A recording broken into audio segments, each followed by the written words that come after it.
നമുക്ക് ഈ ഒരു ഡിസൈൻ സിമ്പിളായിട്ട് വരയ്ക്കാൻ പഠിച്ചാലോ.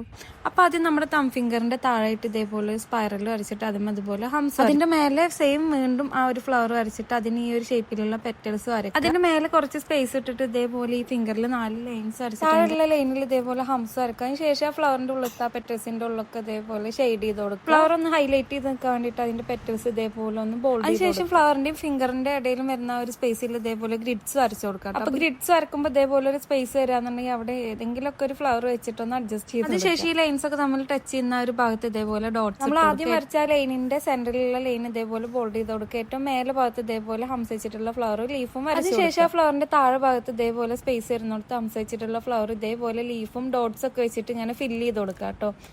എന്നിട്ട് കുറച്ച് സ്പേസ് ഇട്ടിട്ട് നമ്മുടെ ചെറിയ ഫിംഗർ ഉണ്ടാവൂലേ, ആ ഫിംഗറിന്റെ താഴെ ഇതേ സെയിം ഡിസൈൻ തന്നെ ഇതേ മെത്തേഡിൽ വരച്ചു കൊടുക്കാം. കാണുമ്പോൾ കുറച്ച് എങ്ങനെയാണ് വരക്കാന്നുള്ളൊരു ഇത് തോന്നുമെങ്കിലും ഈ ഒരു വീഡിയോ കണ്ട് വരക്കാന്നുണ്ടെങ്കിൽ സിമ്പിൾ ആയിട്ട് വരക്കാനായിട്ട് പറ്റും. അപ്പൊ ഇതാണ് കേട്ടോ ഡിസൈൻ്റെ ഫൈനലോട്ട് വരുന്നത്.